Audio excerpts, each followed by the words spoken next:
Hey everyone, welcome back to the channel. Today, we're diving into a court case that's a masterclass in what not to do as a landlord.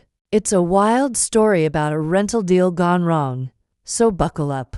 The scene is a courtroom, and the judge is questioning a young man who, along with his partner, rented a townhouse back in October of 2015. A few months later, in April, they decided to sublet the master bedroom to a couple, Mr. and Mrs. Phillips, who are the plaintiffs in this case. The judge starts with the basics. So, you rented the master bedroom to the plaintiffs. How much rent did you charge them? The defendant explains they charged a $1,000 deposit and were supposed to charge $1,000 in rent, but they lowered it to $800. The judge wants to know exactly how much money changed hands in April. The defendant confirms the plaintiffs gave him the $1,000 deposit, plus $600 for rent, and then another $100 a few days later. So, a total of $1,700. But he adds that they still owed him $100. The judge confirms the total paid is $1,700. Next question. On what date did they move in? The defendant isn't sure, estimating sometime between April 5th and 7th.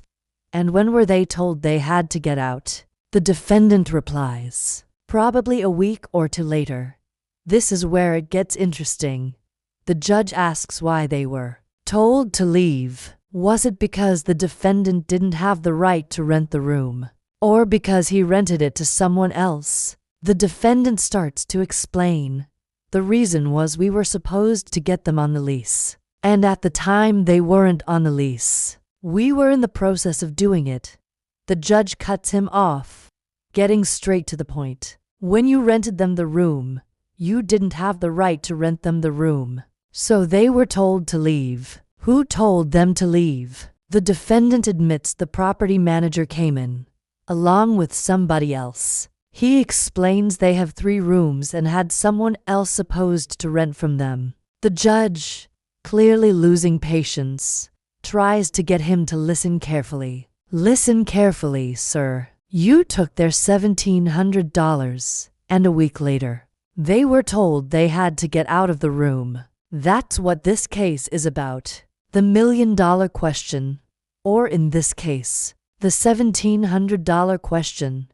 Why didn't you give them their money back? The defendant claims he did agree to give the money back. So, why didn't he? He says, because there was an agreement that we had. They told us if you give us your TV, you don't have to pay us. The judge is completely stunned. Did you ever tell them that?